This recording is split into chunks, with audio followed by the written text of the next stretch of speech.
should not be, I should not be with that. I should not be with you. I should not be in that. I should be always in my Father's business. ഞാൻ അതോടുകൂടി ഉണ്ടായിരിക്കരുത്, ഞാൻ നിന്നോടുകൂടി ഉണ്ടായിരിക്കരുത്, ഈ കാര്യത്തോടുകൂടി ഉണ്ടായിരിക്കരുത്, ഞാൻ എന്റെ പിതാവിന്റെ പ്രവൃത്തി ചെയ്യേണ്ടതല്ലയോ? நான் இந்த இடத்திலோ இவர் கூடயோ அந்த நேரத்திலோ நான் இருக்கக்கூடாது, என் பிதாவின் வேலையில் நான் இருக்க வேண்டும்.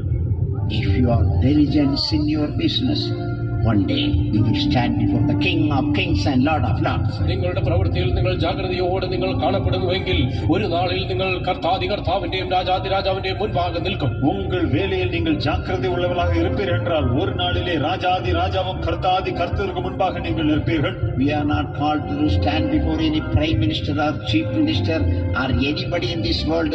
We are called to stand before the King of Kings and Lord of Lords by keeping the diligence in our life. ഈ ലോകത്തിൽ ഏതെങ്കിലും പ്രധാനമന്ത്രിയുടെയോ മന്ത്രിയുടെയോ മുൻപിൽ നിൽക്കുവാനല്ല ദൈവം നമ്മെ വിളിച്ചത്.